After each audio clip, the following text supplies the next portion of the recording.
ask RI President RDKing to introduce our speaker.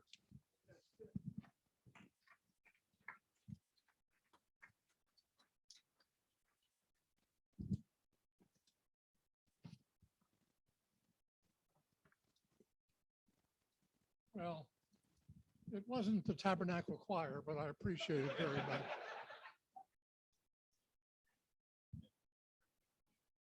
Thank you. I've been in Rotary 53 years. Oh, it's not on? I thought it was on. Oh. I've been in Rotary 53 years. And I've traveled to 135 countries, many of them many times over. I've heard a lot of speakers on a lot of topics, and I enjoy listening to a good speaker. They always motivate and inspire me to do more. Our speaker tonight is one of the most exceptional speakers I've ever heard. He's a past district governor of this district, a past international director of our organization. He served as chairman of Rotary International's Communications Committee for 3 years. He's done dozens of trips to third world countries throughout the globe on Rotary polio immunization days. He is an articulate communicator of the Rotary message. He has been married to his wonderful wife, Marcia. They have 2 outstanding children. Many of us have heard his daughter speak at Rotary events over the years. She's, if anything, more articulate than her dad.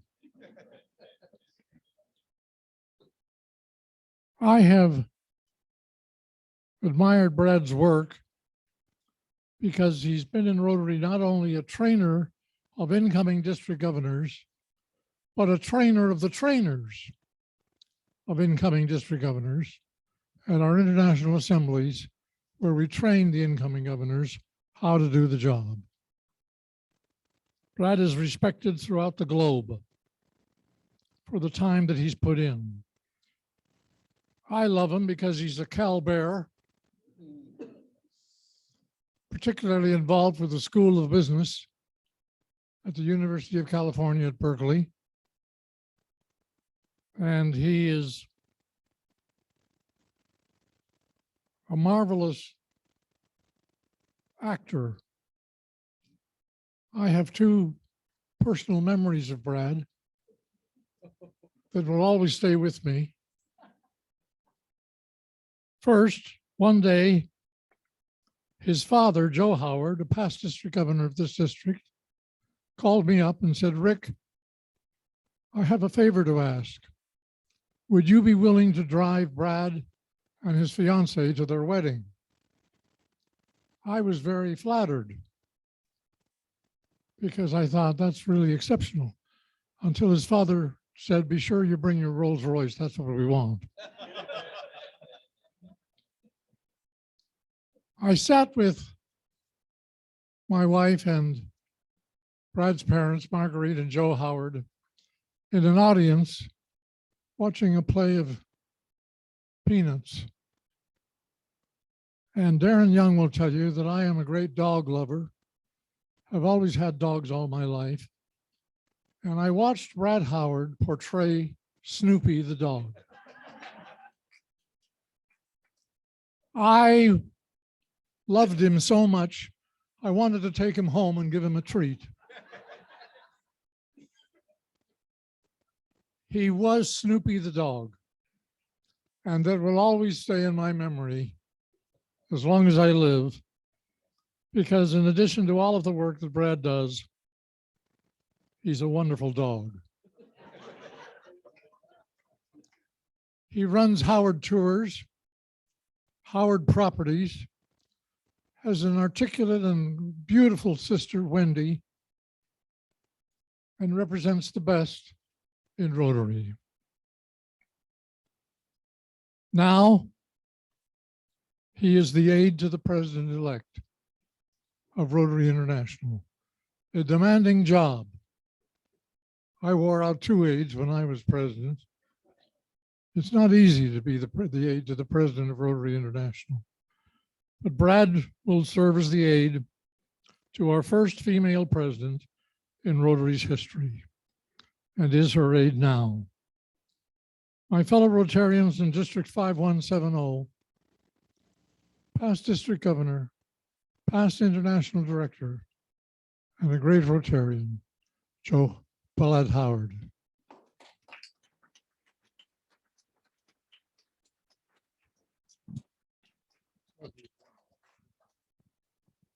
Yeah.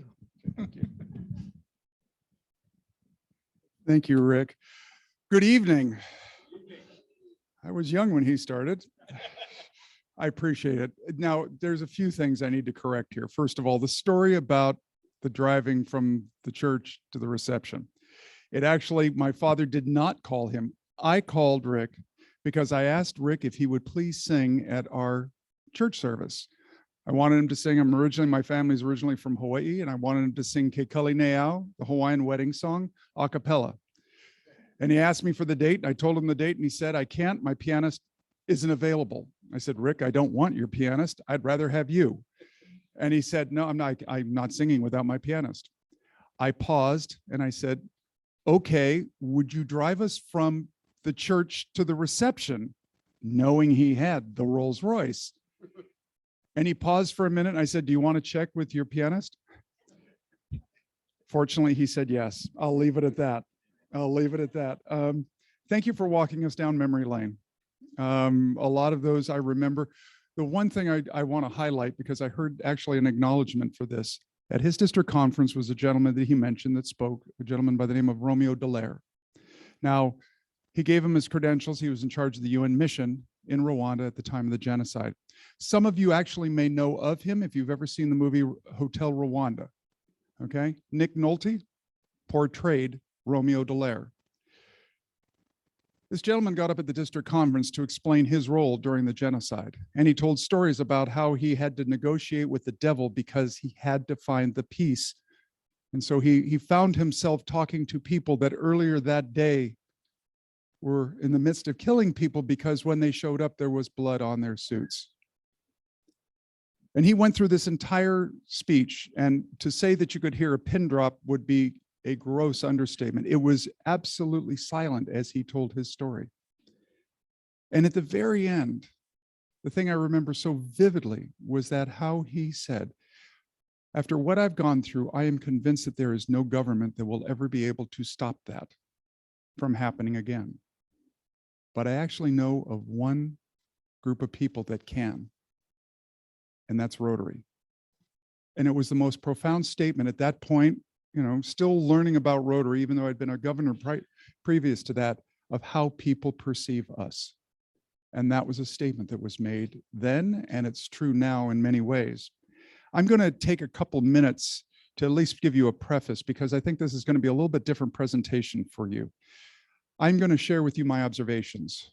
Even though I've had a chance to be a governor, a club president, a governor, a director, I still view myself very much as a student of our organization, more a student of our clubs than of the organization. I'm more interested in what you think and what your members think, particularly your new members or those that have yet to be your members, than in fact what the truth is out of a boardroom in Evanston. So what I'm sharing with you is what I believe. It's debatable, but it is for me a guiding light in the understanding, in the philosophy that he mentioned, as I still think that that is fundamental. So I'm going to be posing you some ideas. I'm not here to tell you I'm right, because as a student, you never should believe that. You should always be seeking the truth. But I'm doing it because I'd like to stretch your thinking, because really all that really matters is what you're able to do at the club that holds on to your members because they love the experience so much, that allows your members to find their closest friends and family to come in because they love the experience so much, and allows you to extend in your community because they know that they need Rotary in their life more than other options they have available. So if you'll allow me to at least explore some ideas, I don't need to say I'm right or wrong, but I'd like to at least stir the pot a little bit. So in order to do this, I'm going to look back a little bit. I know I have a historian in Rotary with Ron, and certainly one that was there at the charter in Rick. Sorry, Rick, I really, but I want to frame this. The reason that Rotary came together, as I'm sure you know, is that it was a need to connect with like-minded people. When Paul Harris started this organization, he wanted friendship first and foremost. That was the whole thing. The estranged lawyer in Chicago during a time where it was hard to make friends, hard to trust people by what was going on in society. So they came together primarily to connect and to find other people, like-minded people that could advance an idea. And this started out in some ways to build business, but it wasn't a business networking organization. It was, if we could get people from different industries, they'll help to inform us. We'll start to become better thinkers with friends and to be able to make ourselves better people. You know, we think about one example, we think about how you find people. A lot of clubs will find people when their business gets mentioned in the newspaper.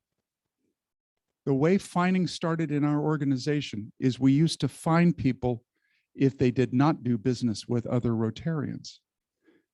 It was a way to connect us. It was a way to make us better people. And so that's how we started. We did not start off to decide that we were going to change the world or do service projects. We all know the first project of the Rotary Foundation. It was to build a bathroom in downtown Chicago. Well, the reason that we needed to build a bathroom in downtown Chicago is because if you needed to go to the bathroom, you needed to go out of downtown Chicago because there were no bathrooms available. So 5 organizations came together, one of which was Rotary, and only one of the 5 was focused on public health. All the rest were focused on how to make things better for businesses. When we decided that the doctor's horse needed to be, a new horse needed to be there because he was getting old, they did it because they wanted to make sure the doctor showed up at their house or the house of their employees or to make their community better. And so through the friendship, we started to realize that we had greater capacity than just gathering and exchanging and making our businesses better, because if we made our communities better, they would make our businesses better, they would make our families better. And so we started to explore that concept. We evolved into doing service. It was not our primary effort initially. And I'll explain why I believe that to be the case in a couple minutes.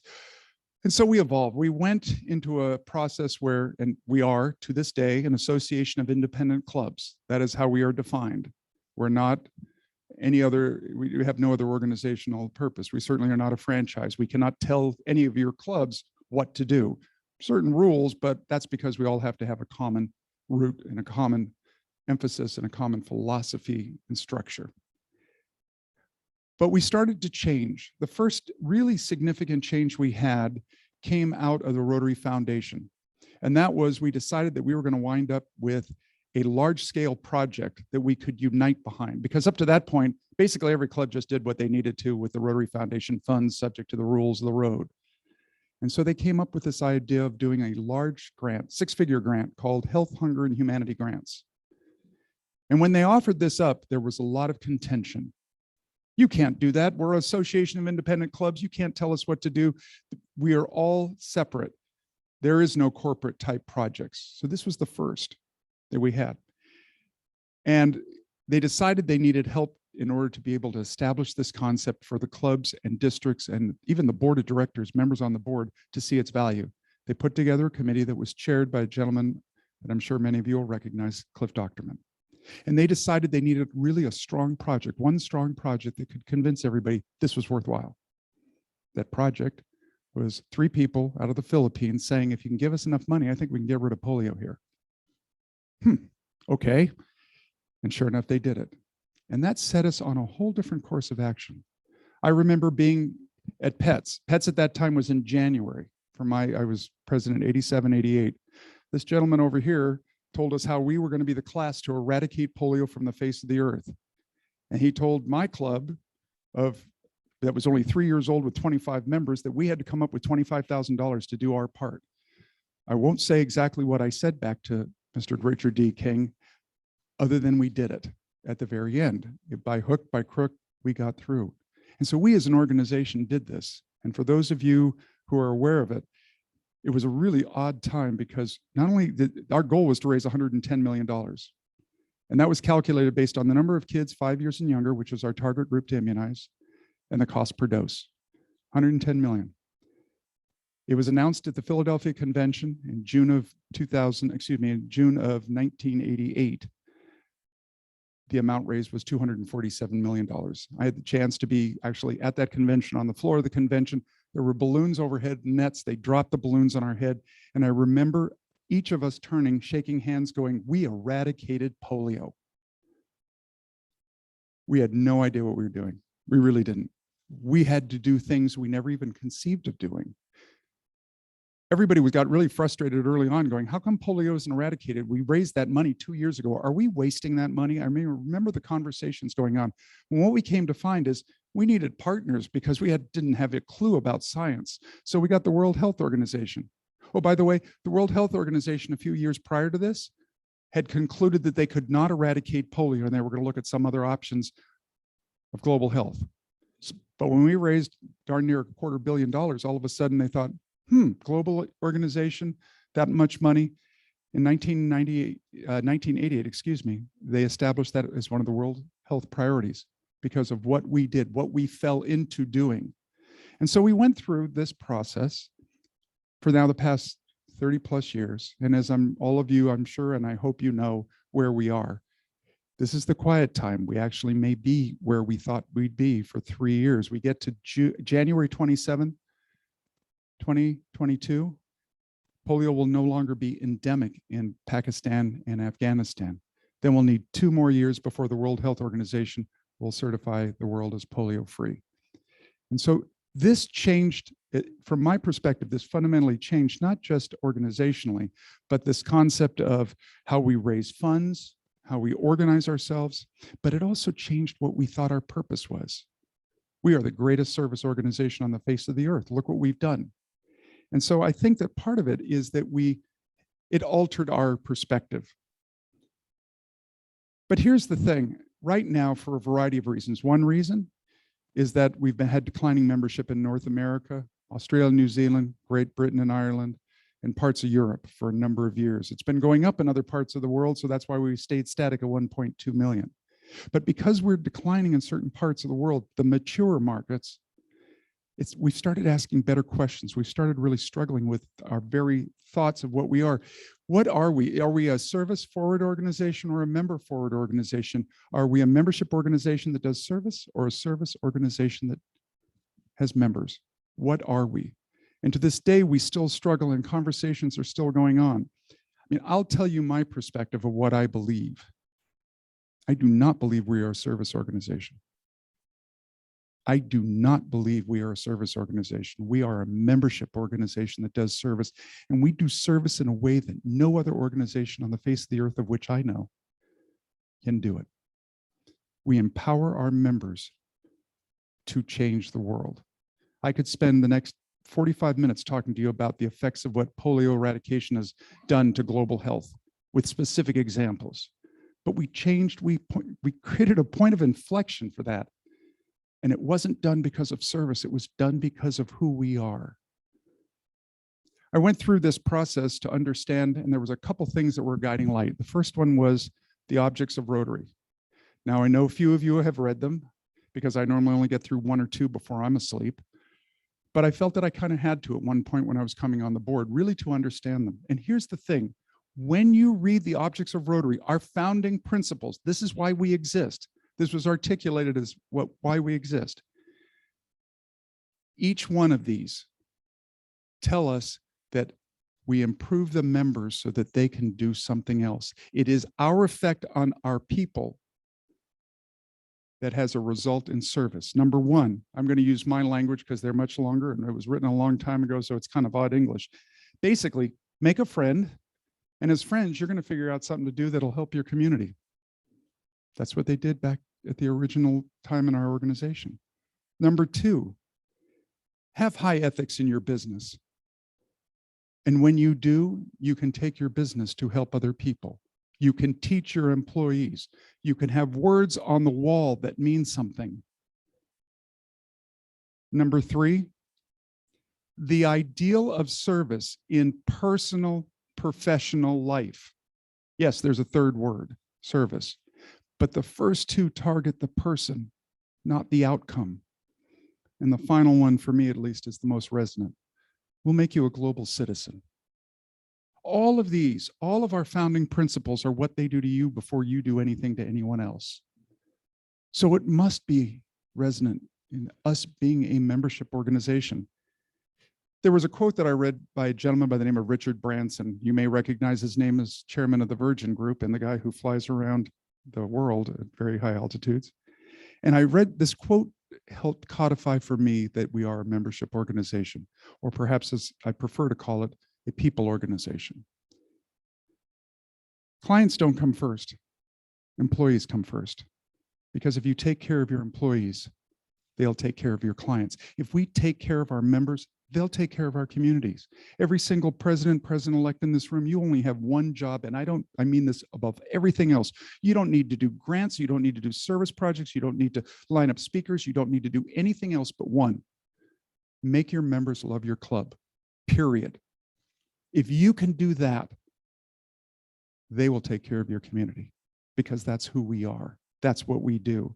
And so from my standpoint now is what we really are doing is moving into this environment where we are looking at who we are. And what we find is that true to what we have told you, I'm sure many of you have heard we are people of action. You think we pulled that out of the air. This was a concept that was tested by research and by people in the field. And I knew this because I sat next to a person at a dinner when I was on the board. She was the Chief Development Officer for World Vision. Perhaps some of you know of that organization. And she was sitting here and I asked her, I said, why are you so interested in Rotary? I mean, I know we have money and we help, but there was something else. What else? And she thought for a moment, she said, because you get things done. I let that rest for a while. We talked about a few other things and I turned to her and I said, if I said we were people of action, would that be a good way to describe it? And she was sitting there and she swiveled in her chair and she said, that's exactly what you are. That's precisely. We are people of action. We are people of purpose. We are people of influence that do things that of which I know no other organization has the power and ability, not because we have a big foundation, not because we tell you to do things, not because we are a service organization, but because we have the people to do that. And I could stand here and tell you, cite the verse of all the people that I know of their extraordinary ability. Ravi Ravindran, our past president, he was the one that wrote a letter to the Tamil Tigers when they were at a civil war in Sri Lanka. Wrote a letter at his own volition to say, could you lay down your arms? We have not battling with you. We want to save your children. And they laid down their arms and they were able to vaccinate children. One person. That's the type of people we have in our organization. So our organization is now more and more focused and our conversation is bending more towards what we provide our people. And this is from the board all the way down to clubs. So what we do, think about it. We connect people, connect leaders in our community that have a chance to do something, whether it's locally or globally. So let's go back to why we framed our entire purpose behind meals. We did it for one reason. Break bread, we get to know you, we like each other, right? It gives us a chance to meet. But think about it. Meals in many ways have become not as effective at creating community. In fact, in some clubs, they've gotten in the way. For $20, you know the food you're getting is not worth $20, right? Further to that, did you notice that during the Zoom period, food got a lot better at home while you were in the meetings? All right, certainly the alcohol did. I'm sorry, Pepsi. I think it's Pepsi for you, but anyway. But think about that.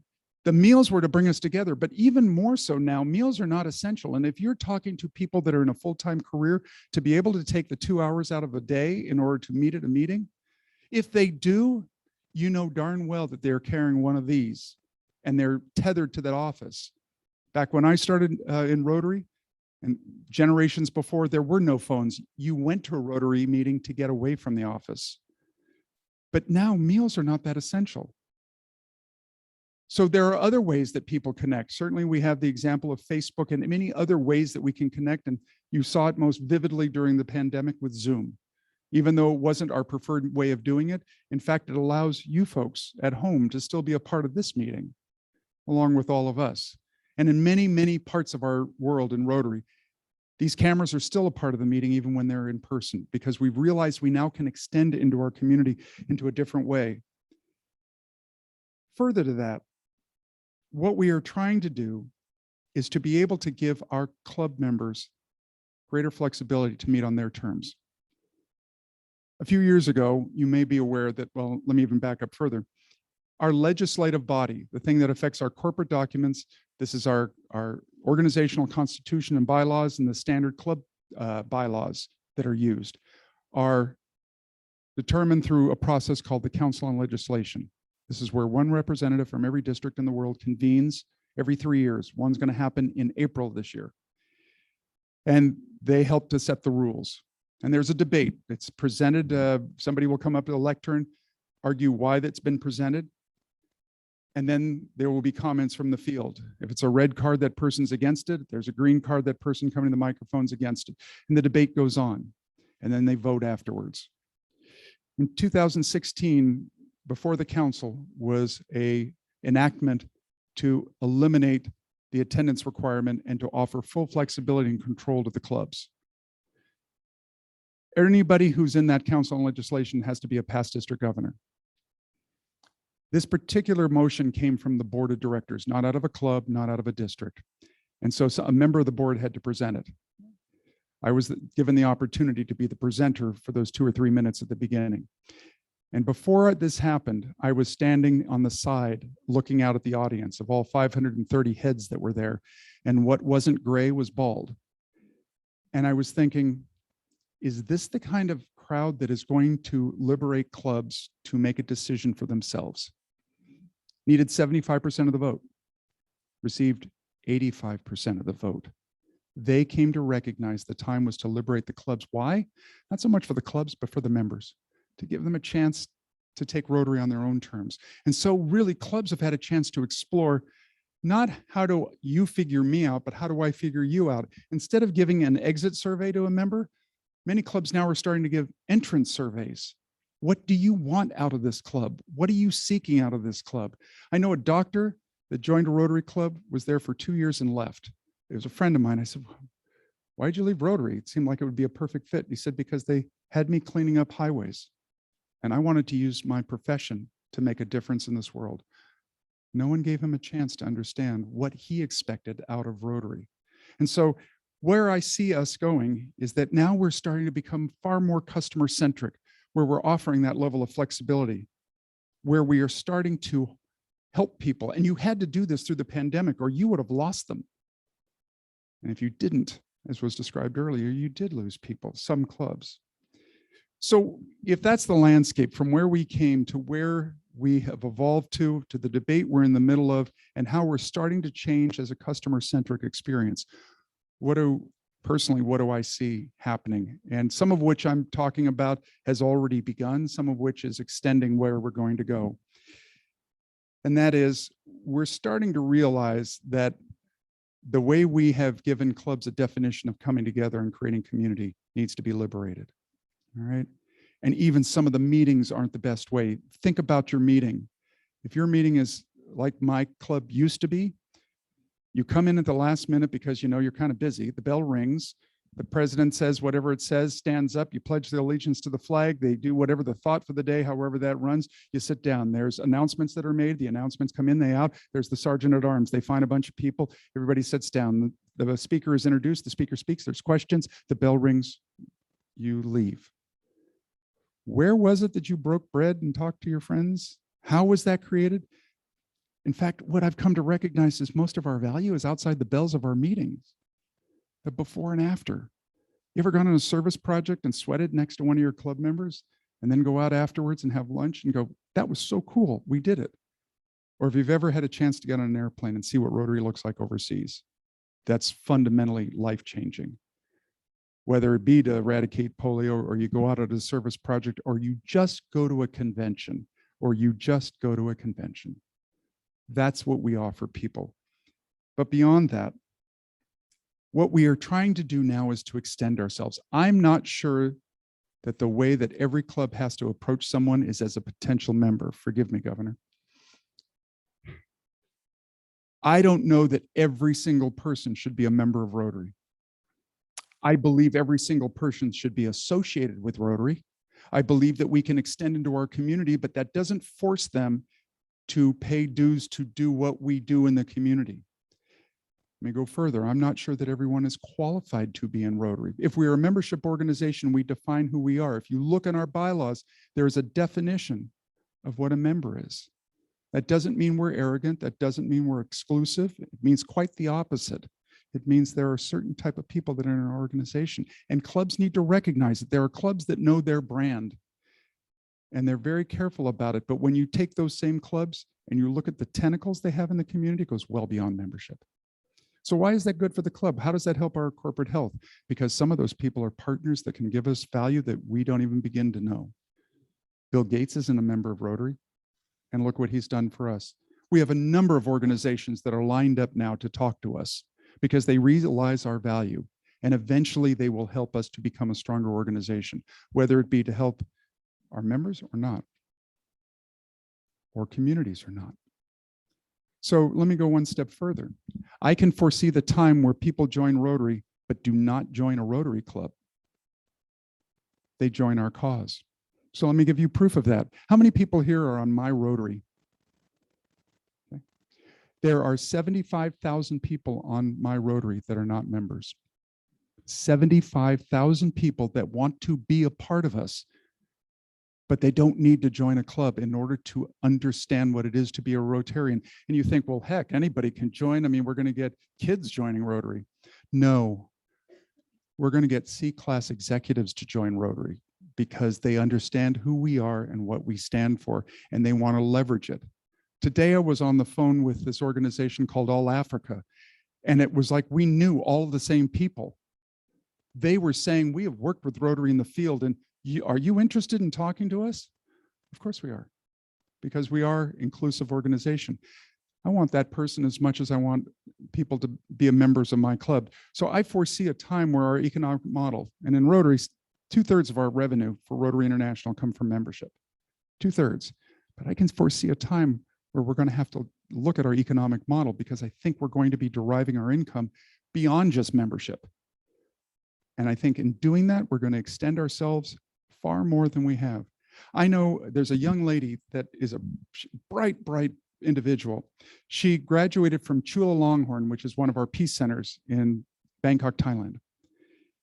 This woman was in Myanmar with that degree doing work and fell into a process where she became the person in charge of the refugee camps that went from 0 up to hundreds of thousands of people.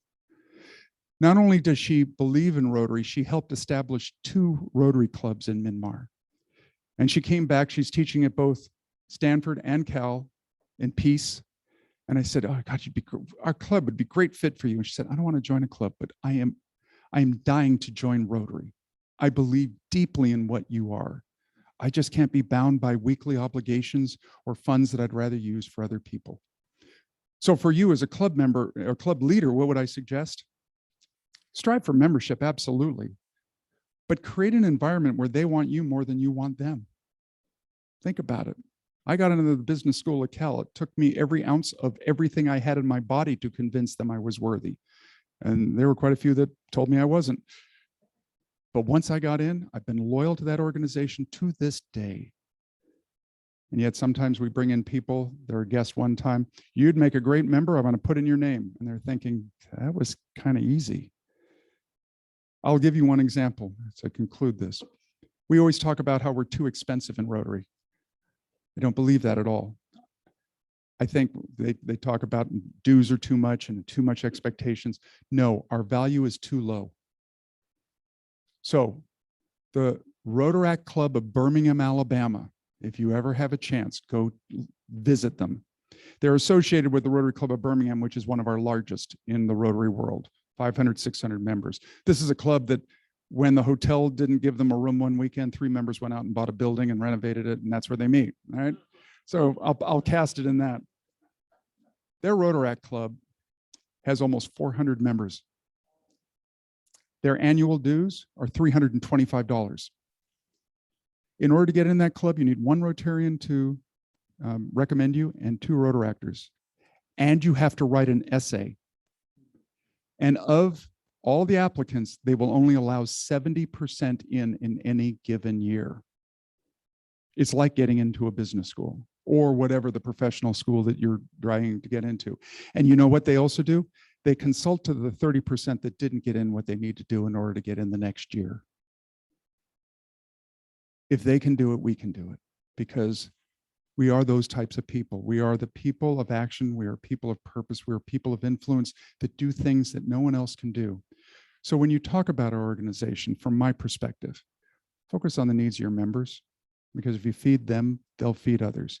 I can't tell you where we're ultimately going to wind up in this organization, because if I could, and it was true, we would be on a path to a much larger membership. We're all seeking an answer.